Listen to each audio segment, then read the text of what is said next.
नमस्कार, स्वागत है आप सभी का सिलसिला बाजारों का में। मैं हूं आपके साथ अखिलेश राठी और सिलसिला बाजारों का में मैं आपके लिए एक बार फिर से लेकर आ गया हूं कम्युनिटी बाजार का अपडेट। जानेंगे कि आज के कारोबारी सत्र में, सुबह के कारोबारी सत्र में कम्युनिटी बाजार किस हिसाब से खुलता हुआ नजर आया है, किस कम्युनिटी के अंदर कितनी मंदी तेजी के साथ कारोबार दर्ज किया जा रहा है और उस पर हमारे जानकारी की क्या राय है।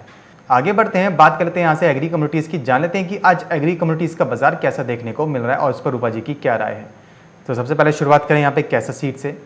हम देख रहे हैं यहाँ पे कैसे सीट का अगस्त वायदा 5598 पर कारोबार करता हुआ नजर आ रहा है, 0.25% की तेजी के साथ। कैसे सीट 5600 से सिर्फ 2 पॉइंट की दूरी पर है। यहीं से बात करें अगर एडिबल ऑयल पैक की, तो एडिबल ऑयल पैक में देख रहे हैं कि सरसों का अगस्त वायदा 7635 पर कारोबार करता हुआ नजर आ रहा है।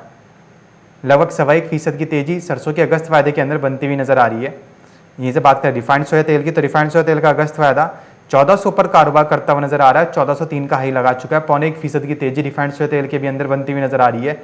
ये सब बात करें सोयाबीन की, तो सोयाबीन का अगस्त वायदा 9130 पर कारोबार करता हुआ नजर आ रहा है और 9150 का हाई लगा चुका है। 1.5% से ज्यादा की तेजी सोयाबीन के अंदर बनती हुई नजर आ रही है। तो हम देख रहे हैं कि आज के कारोबारी सत्र में भी खाद्य तेलों में जो खाद्य तेलों की जो कीमतें हैं वायदा बाजारों के अंदर एक अच्छे खासे लेवल्स पर कारोबार करती हुई नजर आ रही है, सस्टेनेबिलिटी के साथ चलता हुआ नजर आ रहा है और जो तेजी है वो आज भी कायम है।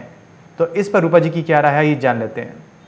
रूपा जी, हम देख रहे हैं कि खाद्य तेलों का बाजार आज भी एक अच्छे खासे लेवल्स पर कारोबार करता हुआ नजर आ रहा है। तो अब आपको क्या लगता है, यहां से खाद्य तेलों में एक तेजी अभी और देखने को मिल पाएगी या फिर बीच में अभी एक प्रॉफिट बुकिंग भी देखने को मिल पाएगी? देखिए अखिलेश, खाद्य तेलों की जहां तक बात है, अब खाद्य तेलों में थोड़ी सी गिरावट आई है। पिछले कुछ दिनों से होट बनी हुई थी कमोडिटी, वो थी जी। सोयाबीन। सोयाबीन में पिछले कई दिनों में हमें अपर सर्किट देखने को मिले, लेकिन अब एनसीडीएक्स के बड़े एक्शन के बाद सोयाबीन में गिरावट देखने को मिली। ऐसे में अब सोयाबीन जो है वो दबाव में जाता हुआ दिखाई दे सकता है। सप्लाई कम होने से सोयाबीन में जो उछाल देखने को मिला था और एक्सपेक्ट किया जा रहा था कि आगे भी तेजी बनी रह सकती है, क्योंकि एक्सचेंज के वेयर हाउस में भी स्टॉक नहीं था। बारिश की कमी के कारण बुआई भी बिछड़ी हुई देखने को मिल रही थी और अभी जो क्रॉप है उसको आने में भी 2 महीने का वक्त है। और इसी के साथ इंटरनेशनल सिनेरियो की बात करें तो अमेरिका और ब्राजील में भी प्रोडक्शन कम देखने को मिला। जी। लेकिन जो तेजी बनती हुई दिखाई दे रही थी और उसको रोकने के लिए एनसीडीएक्स ने मार्जिन बढ़ा दिया है।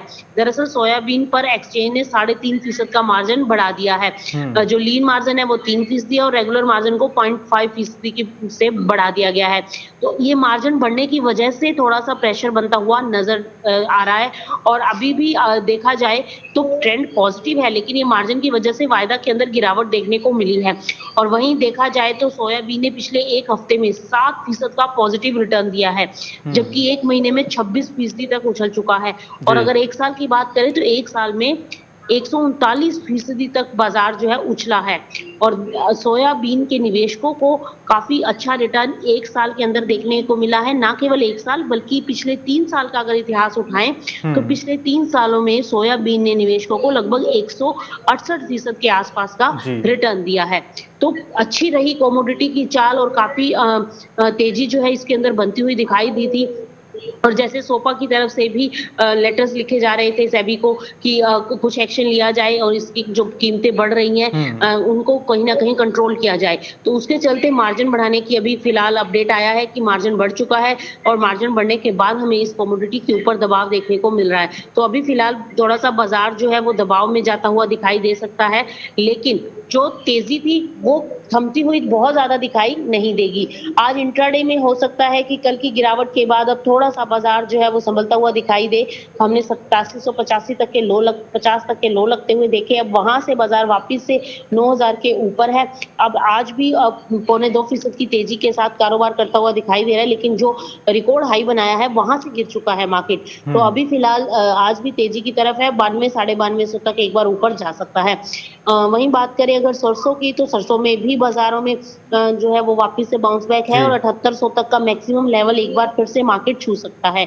और रिफाइंड सोयाबीन ऑयल की बात करें तो वो भी ऊपर में 1420 तक एक बार जाता हुआ दिखाई दे सकता है। ट्रेंड पॉजिटिव है, लेकिन जो गिरावट आई थी अब वो थमती हुई दिखाई दे रही है। जी रूपा जी, सरसों की बात करें तो आपको क्या लगता है, जिस हिसाब से सरसों भी 7600 पर कारोबार करती हुई नजर आ रही है, तो क्या 8000 के भी लेवल्स देखने को मिल पाएंगे सरसों के अंदर?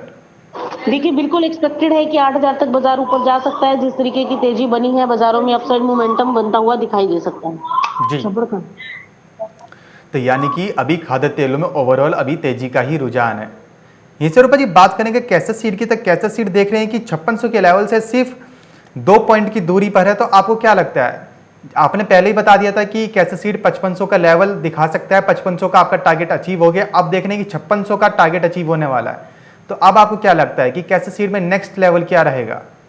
देखिए 5800 से लेकर 6000 तक के नेक्स्ट लेवल है अखिलेश जो देखने को मिल सकते हैं। आज इंट्राडे में 5640 से 5660 तक बाजार एक बार ऊपर जाता हुआ दिखाई दे सकता है।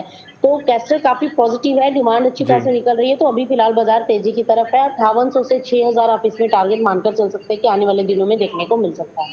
जी। तो जैसे कि रूपा जी ने बताया कि कैसेट सीड के अंदर 5800 से लेकर 6000 तक के लेवल्स देखने को मिल सकते हैं। कैसेट की जो डिमांड है रूपा जी के अनुसार वो अच्छी खासी देखने को मिल रही है। हालांकि कुछ एक जगहों से ये भी खबर निकल के सामने आई है कि जो मेजर प्रोड्यूसिंग एरियाज हैं कैसेट के, वहाँ पे कैसेट की जो अराइवल्स हैं यानी कि जो आवकें हैं उनमें थोड़ा इजाफा देखने को मिला है, जिसकी वजह से जो भाव है थोड़ा बहुत वो थोड़ा गिरता हुआ भी नजर आया है। लेकिन ओवरऑल जो फंडामेंटल्स है वो मजबूती की तरफ है, क्योंकि कैसेट सीड का जो प्रोडक्शन है पिछले साल के मुकाबले इस साल 2021 में कम ही रहने वाला है, जिसकी वजह से कैसेट की कीमतों को सपोर्ट मिलता रहेगा और कैसेट की कीमतें तेजी की तरफ जाती हुई नजर आ पाएंगी। यहीं से रूपा जी बात करें अगर बिनौला खल की, तो बिनौला खल का अगस्त वादा देख रहे हैं कि 2916 पर कारोबार करता हुआ नजर आ रहा है, आधे फीसद से ज्यादा की तेजी है। रूपा जी बिनौला खल पे आपका व्यू जानना चाहूंगा कि बिनौला खल में क्या 3100 से लेकर 3200 तक के लेवल्स देखने को मिल पाएंगे? देखिए बिनौला खल के अंदर भी अखिलेश तेजी ही है। जी। बाजार जो है काफी सुस्ती के साथ अब कारोबार करते हुए दिखाई दे रहे हैं, लेकिन ट्रेंड पॉजिटिव है। मुझे लगता है कि आगे तेजी बनेगी और अभी जो भी गिरावट थी उस गिरावट में खरीदारी की ही रणनीति होनी चाहिए। और आज आप देखिए बाजार उठा भी है, 2900 के ऊपर है और आज 2940 से 2960 की रेंज पकड़ सकता है। ओवरऑल ट्रेंड पॉजिटिव है। एक बार 3000 का स्तर एक्सपेक्ट कर रहे हैं कि मार्केट में देखने को मिल सकता है। जी। यहीं से रूपा जी बात करेंगे चने की, तो चने में देख रहे हैं कि एक बार फिर से खरीदारी लौट के आई है, 5120 पर कारोबार करता हुआ नजर आ रहा है। तो आपको क्या लगता है अब चने में क्या यहाँ पे सस्टेनेबिलिटी देखने को मिल पाएगी या फिर यहाँ से एक डाउनफॉल नजर आ पाएगा? देखिए चने में तेजी है अखिलेश। 5120 हमने पहले ही एक्सपेक्ट किया था कि ये लेवल्स आ जी। सकते हैं और आज आप देखिए बाजारों में वो लेवल्स भी देखने को मिले हैं। अब यहाँ से 5200 तक मैक्सिमम एक बार बाजार ऊपर जाता हुआ दिखाई दे सकता है। 5200 के ऊपर अगर सस्टेनेबिलिटी आती है तो वापस से बाजारों में एक अपसाइड मोमेंटम बन सकता है। जी। यहीं से रूपा जी बात करें अगर मसालों की, तो मसालों में देख रहे हैं कि धनिया के अंदर एकदम से डाउनफॉल देखने को मिला है, जहां पे धनिया 13,500 13,600 के दायरे में कारोबार करता हुआ नजर आ रहा था, अब 13,200 के घरों में कारोबार करता हुआ नजर आ रहा है।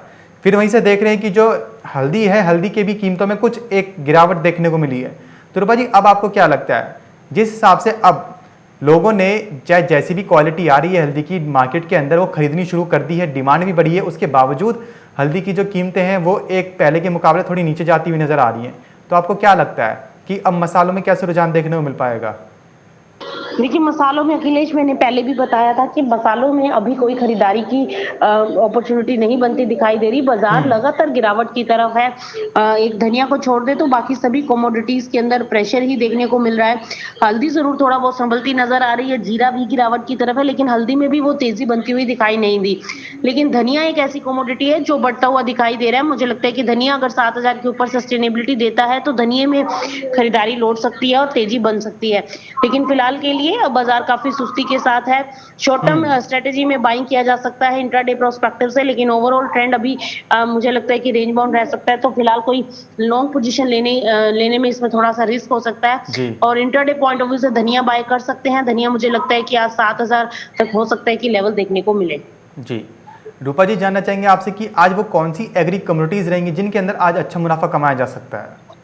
देखिए आज अगर इंट्राडे की बात करें तो मुझे लगता है कि चने के अंदर बाइंग करके चल सकते हैं। चना एक अच्छी कमोडिटी हो सकता है जो आगे आने वाले दिनों में प्रॉफिट दे। चने के साथ कैस्टर में बाई किया जा सकता है। चना और कैस्टर ये दो कमोडिटीज ऐसी हैं जिसमें आज इंट्राडे में बाइंग करके चला जा सकता है। जी। बहुत बहुत शुक्रिया रूपा जी हमारे साथ जुड़ने के लिए और जानकारी साझा करने के लिए। तो जैसे कि रूपा जी ने बताया कि आज इंट्राडे के अंदर आज आप कैसा सीड और दूसरा चना, इन दो कमोडिटीज़ के अंदर आज आप निवेश करके चल सकते हैं और अच्छा मुनाफा कमा सकते हैं।